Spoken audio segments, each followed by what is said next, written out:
Well, good evening, everyone, and welcome back to Make Our World Your Runway. You know this is the show that interviews the most fascinating individuals from the world of pageantry, modeling, beauty, fashion, entertainment, and even the business industry. And today we have a very special guest here in the studio. She is Teen International World. Her name is Sandhya B.Sattanathan, and let's welcome her to Make Our World Your Runway. Welcome, Sandhya. Thank you for having me again here. It's a great opportunity.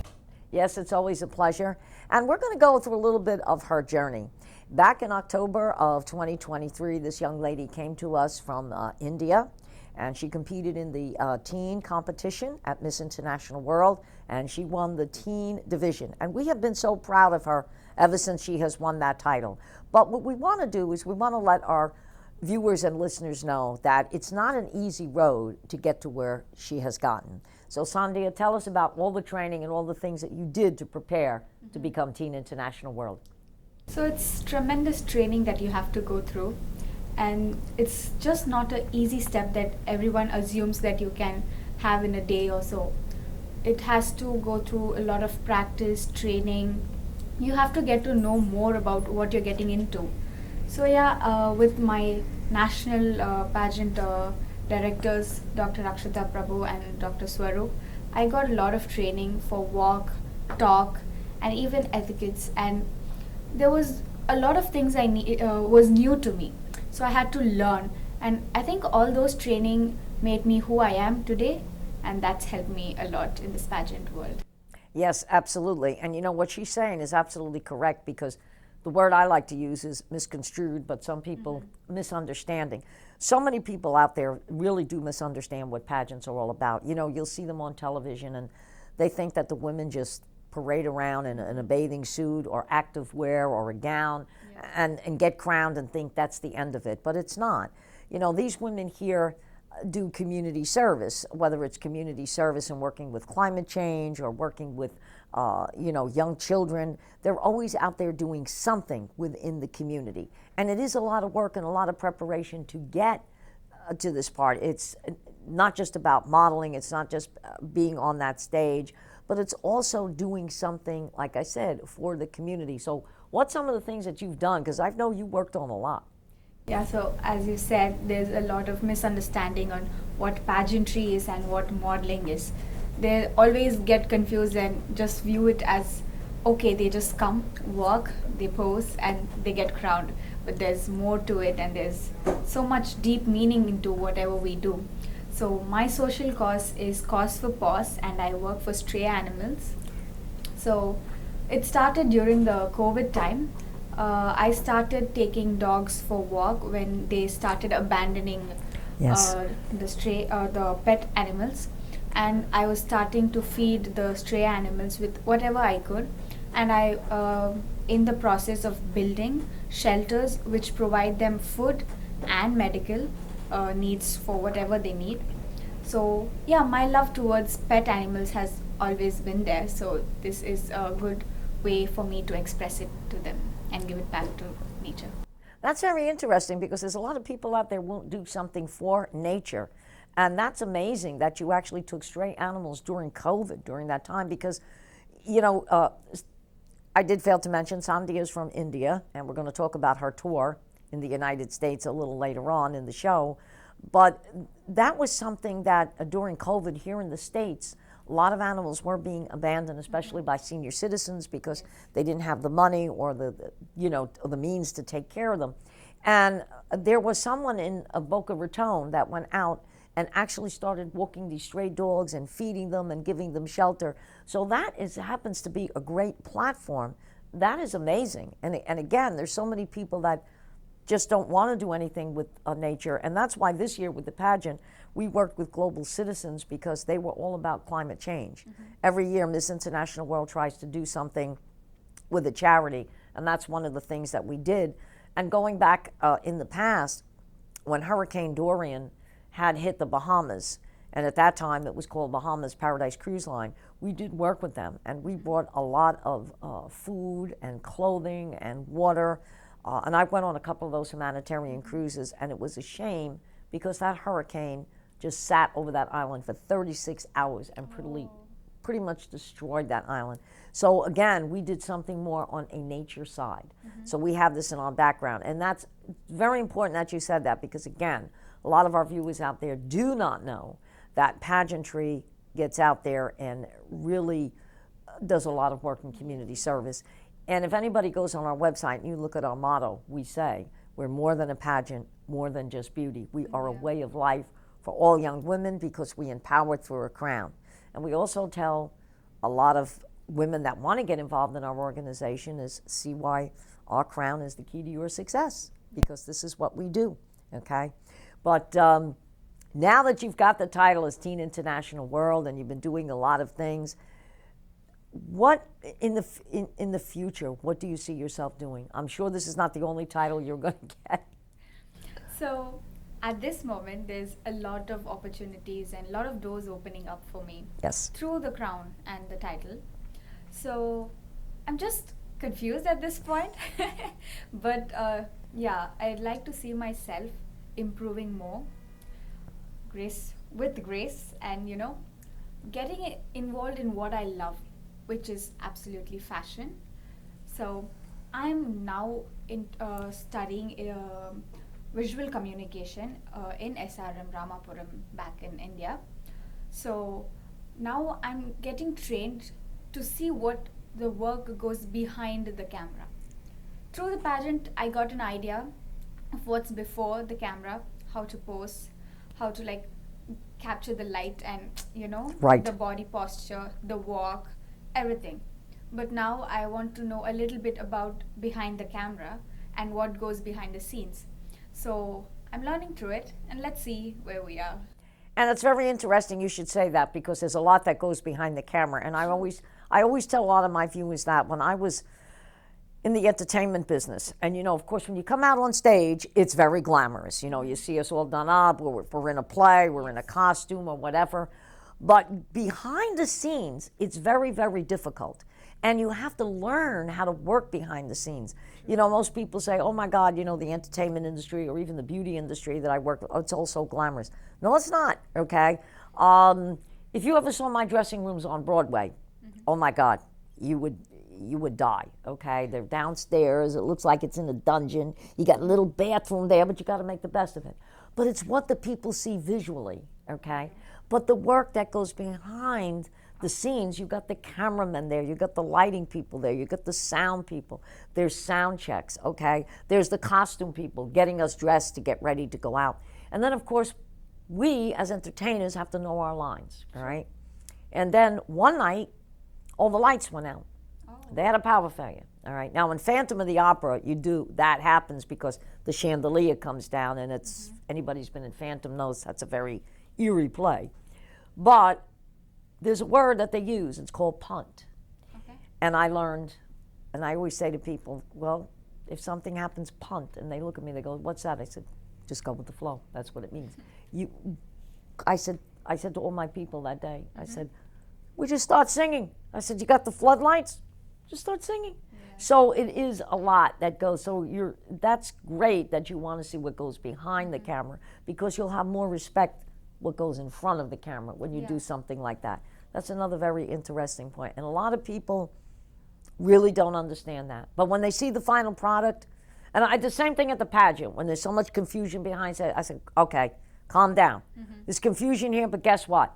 When we get out on that stage and they see all that choreography, everybody's going to forget, they're not going to know. So, and you know, I've even seen at the Oscars where they go live and all of a sudden, we got to edit this. If you go behind the scenes at the Oscars, it's a disaster. And that's ABC. And they'll even tell you. I had that happen to me one time at Madison Square Garden. Okay. We were doing a show called Jingle Ball. Ricky Martin had just landed. And they didn't have a dressing room for him. Now, here's a right? Okay. Here's a major star, major singer, no dressing room. No one knew what to do. Now, this is NBC, okay? Luckily for me, and you know I've always got an alternative. Luckily for me, I knew the general manager, okay, of Madison Square Garden. And I called him up. And I said, George, I said, Ricky Martin, he's the opening act. He's only 10 minutes from the garden. He's here with his whole crew. I need a dressing room. He says, you tell them to open up their restaurant upstairs, because nobody would open up. We opened up the restaurant. Ricky Martin went on. That's what they call punt. You found an old, and in 10 minutes, I did that. So now if somebody like me wasn't there, I don't know. I don't know what would have happened, but this is what you have to do. So it's great that you say that, and I hope all my viewers out there learn this, that remember, no matter where you are, what kind of show you put on, you want to make it go as smooth as anything, but it's not always going to be the way you want it to be. So you have to find an alternative. Look what happened to us when we were on ship, okay? We were doing a photo shoot on ship, and they had a problem with immigration. And of course, when I started getting on the telephone, we got on. So there's always, where there's a will, there's definitely a way. So, and also, we want to discuss your dancing. You're a classical dancer. Yes, so I've been a trained classical Bharatanatyam dancer from the age of 3. So that's, I think, a way of expressing my love. It's just letting yourself out. So whenever you are like tensed or you want something to chill yourself, just dance. And absolutely. It's funny you should say that, because when I'm on stage, even like now, or sitting here in front of the camera, but when I'm on stage and I'm singing, I have a mic in my hand, a lot of people say to me, you seem very different. Yes. That's a true statement, because now the real me actually comes out. I'm telling you, in a way, of who I am, and what I'm feeling. Right, through what I'm doing, okay? Yes, at home, you hear me say, gotta have a sense of humor, all right? I've got to laugh about something, because today's world, if you don't laugh, okay, you got to have a sense of humor. But when I'm on stage, I can tend to get that sense of humor, but I tend to get very serious, because now it's something I love to do, and it's the real me. I can express myself. And a lot of people always say, but when you come off stage, you seem to be the same person, but you're different. I said, well, because when I come off stage, I have to deal with the reality of the world. When I'm on stage, I don't have to. we don't need to. I don't have to. And if I'm singing, it's something I learned how to do. I can totally block out an audience. I will only see the wall. I don't even see faces in front of me. But I learned how to do that, okay? And that's the reason why I am who I am when I'm on stage, because I don't have to deal with reality. It's me. Yeah. And I think Stage. exactly, and I think you might agree with this. When you're on stage, you are in total control. Yeah. Total control of everything. You control yourself, you control the audience. No one at that precise time can tell you what to do. Yes. And I have a saying, I always say, well, if you think you can, come on up. But no one can. At that point, you are in total control. And you have to be cognizant of an audience, because a lot of times people in an audience can be nice, but they can be cruel. And they'll throw remarks out. You have to know how to handle that, okay? And I had to learn that. In the beginning, I used to freeze up and cry, but then I said, you know what? I'll go one-on-one with somebody out there. And after a while, then but if you know what you're doing, you can get the audience to kind of respect that. So you're right. You become yourself when you're doing something like that. Where do you see yourself with your dance? So my dance has been through the whole of my life. So it's something that is personal to vent out. So I've learned Bharatanatyam for 10 plus years now. So now I would like to go and discover more dance forms. Like I'd like to try Western, and thank you for the opportunity for getting me a class in the ballroom dancing. Yep, that always plays a big important part. And I told you, eventually take a tap dance, because with your dancing, and if you know how to do tap, you can actually land a part on Broadway, okay? And the classical dance, And you know what? We got to find out. Ladies and gentlemen, when we come back to our next segment in a few minutes, we're going to talk about how Sandhya could become a New York City rockette. So stay tuned. We'll be back in the studio in a few moments. Well, ladies and gentlemen, as I said, welcome back to Make Our World Your Runway. And once again, we are here with Teen International World, Sandhya B.Sattanathan. And we are going to talk about the U.S. tour that she has been on. And she has met some very famous individuals. So last week we happened to be with Mayor Dean Trantelis, I should say the Honorable Mayor Dean Trantelis of Fort Lauderdale. Tell us about that. So, to shorten up and tell about the whole tour, it was very informative and it was a different feel. I thought it would be more of photo shoots, but this was like interesting. I got to see new places which I never knew I would be able to go and meet. But all the personalities that I was able to see were great, amazing person, and by heart they did let me give me the opportunity to meet them. It's a wonderful feeling to know more about things that I am not very good at, or I'm new to. But yeah, it was amazing.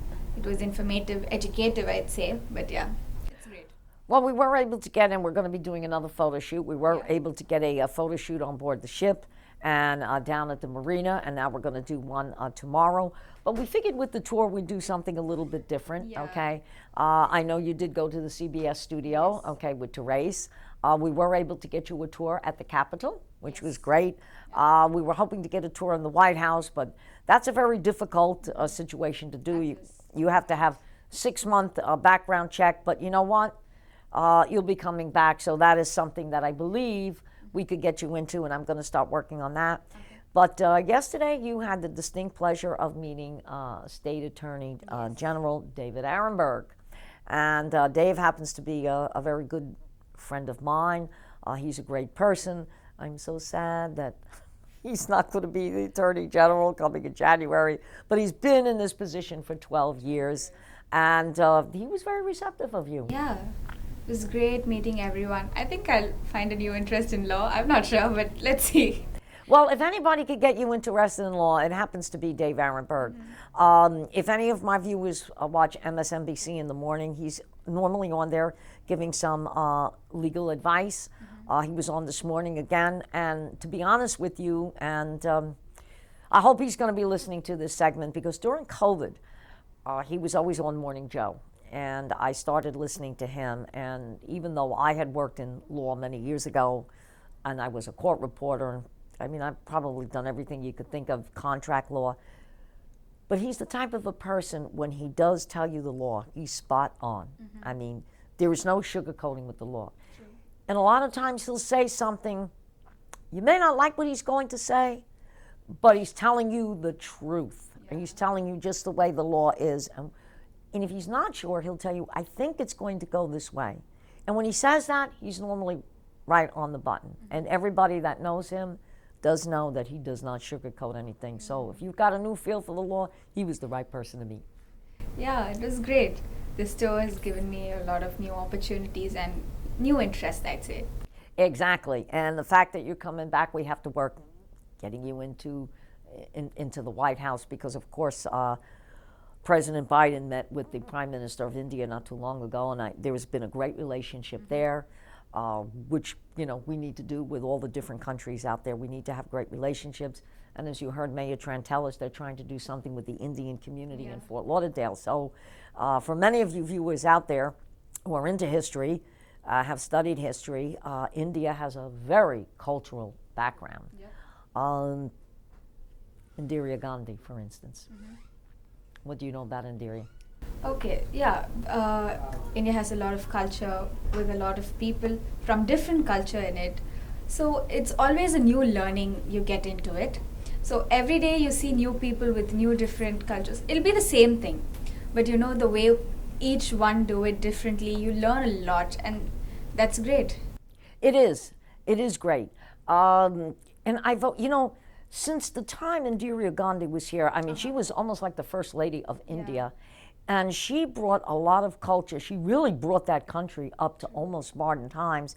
And I was very young at the time, but I remember President Johnson hosting her at the White House. It was a beautiful state dinner. And till this day, her name, she was very well respected in the world of finance, marketing, politics. She really was a world leader. And they do still have a picture of her in the White House, meeting with President Johnson. I mean, she was just an amazing lady. And I think Indira Gandhi set the tone for women in other countries and even here in the States to start going into, not only politics, but to be like CEOs of companies and women. So she did a lot. Create like women empowerment. Yeah, exactly. That's the word I was looking for. Women's empowerment. She did a lot for that. And going back in the 60s, where women were not really looked at as women empowerment. I was watching an old movie the other day called Tombstone. And it was all about cowboys and Indians, okay? And here it was, these women were riding on their horses with signs, women empowerment. So going back to the days of the Wild Wild West, women were trying to find their place in society. So I applaud women today, and for any of the gentlemen listening out there, I'm not going against the gentlemen, okay?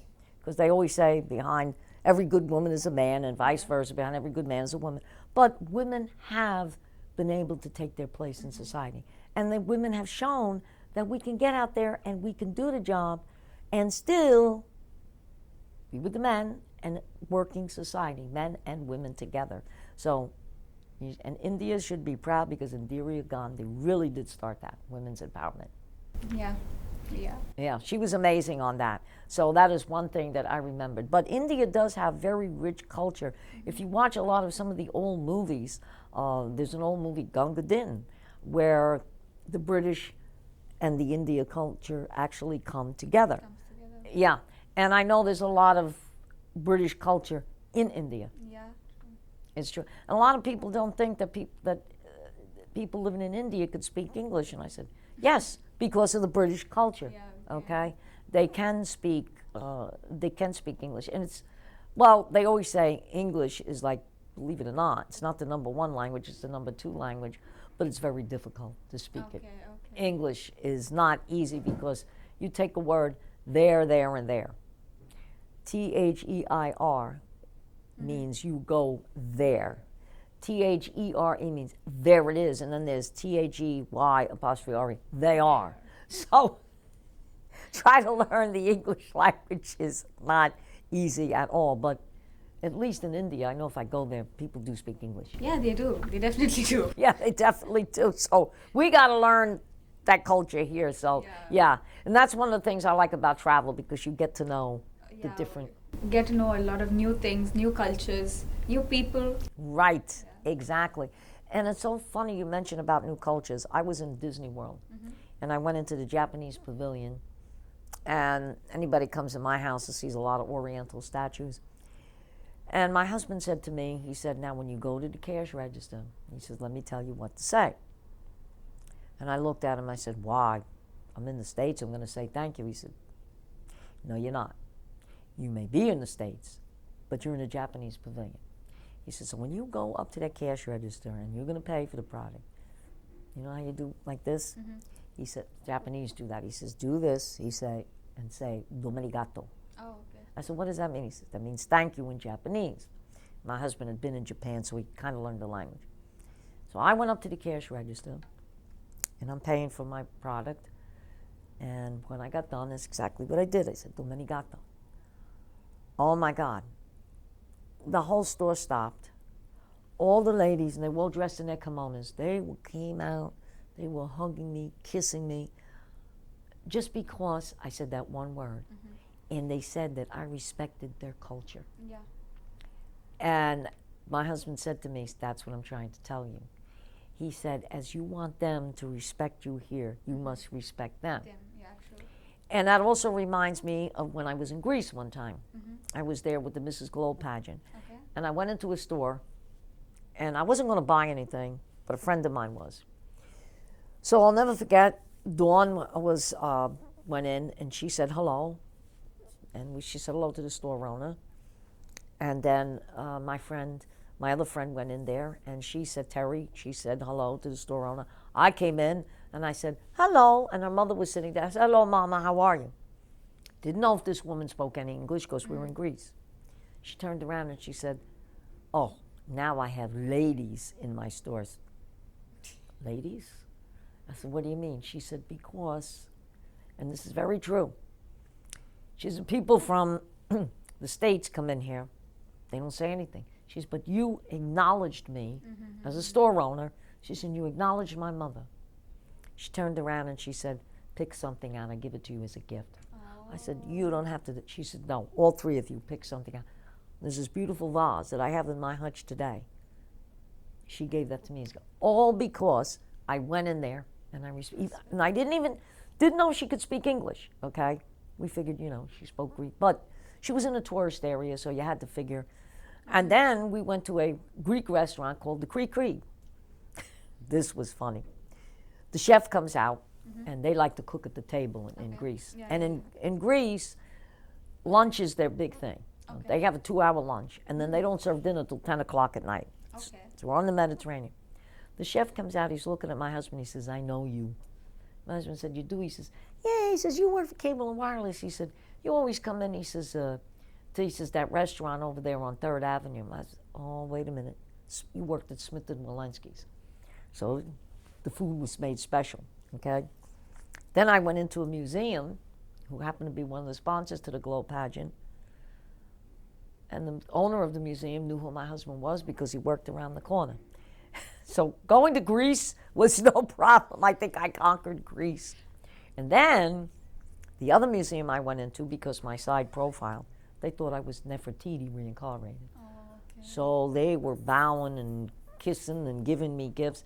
And I had to go on the TV station and do an interview. Oh. So it was, nice. Greece was very into, but the point I'm trying to get to is the cultures. When you respect the other culture, okay, it means a lot to them. Sure. And that's the thing. If we want people to respect us here in the States, we need to respect the different cultures. And I worked in New York City almost 30 years. Every culture you could think about is in New York City. It's a melting pot. So, but anyway, I mean, you've done a lot, okay? I mean, you come from a country that has beautiful culture, and now you say you have a lot of different doors and opportunities open up to you. So, and you still have until October to represent your title. So when you go back home, what are some of the things that you'll be doing? I think I'll be utilizing this title to get more onto my dancing. Yes. And let's say to open a workshop or something on pageant based. Exactly. And you should be, and I know we're going to be doing a retreat in August, okay, which to all my ladies out there, we're going to be doing a big fundraiser. But I do want to say this for any pageant girls that will hear this story and know that Sandhya is here on tour. Remember one thing. When you come into an organization, as Sandhya did say, you do have to put some work into it. But there's many doors that are going to open up. When you have that title, I'll give you, for instance, Dawn Foley, who was Mrs. U.S. Globe in 1997. Before she had that title, she went for a job. She didn't get it, okay? When she won Mrs. U.S. Globe, she went back to the same company. And when you have a resume, you can have a resume with all your experiences on it, but you can have a functional resume, which means hobbies and things that you do. When they saw that she was Mrs. U.S. Globe, they hired her on the spot, based on that. And she asked why, and they said, because we felt that you went above and board and did something different for yourself. You opened up a door, an opportunity, and we know you could do that for our company. So they hired her. So again, when you have a title, okay, and you have to work it, we work it right along with you, but it is a world of opportunity. It opens up doors. Yes. So getting more into your dance, workshop, we have to speak about the Juilliard Academy, which we really want to get you into, and of course you are in college right now. So any final words you want to tell our viewers? So the final thing that I would like to tell is always chase your dream. It's going to be hard, but you'll be there. There's a lot of hard work that goes through, but at one day when you reach that, it'll be a dream come true, and nothing comes easy, or whatever comes easy doesn't stay long, so work hard for it. Exactly. And as they say in Disney World, when you wish upon a star, your dreams come true. Well, ladies and gentlemen, there you have it, firsthand from Teen International World, Sandhya B.Sattanathan. And I hope all my pageant girls listening to this, you definitely got more of an insight of what a pageant and a title and a crown actually holds. And as I always say, lights, camera, action. Every week it's Make Our World Your Runway. And we want to thank everyone for tuning in today and listening. And of course, we'll be back next week with something more exciting. So once again, thank you so much for joining us on Make Our World Your Runway. Have a great day, great weekend, and God bless everyone out there. Thank you.